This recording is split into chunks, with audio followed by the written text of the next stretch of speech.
i veneziani non considerano la Liberazione, ma considerano San Marco, e quindi il 25 aprile è il giorno dedicato alla donna, nel senso che l'uomo guai se non che porta il boccolo alla donna il giorno di San Marco.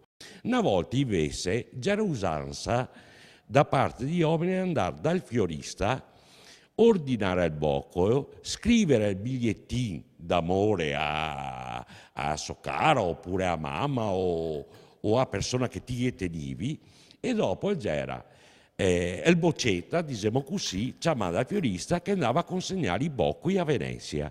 A chi? Direttamente all'uomo che poi lo dava alla donna oppure direttamente alla diretta? La donna chiaramente, l'uomo pagava.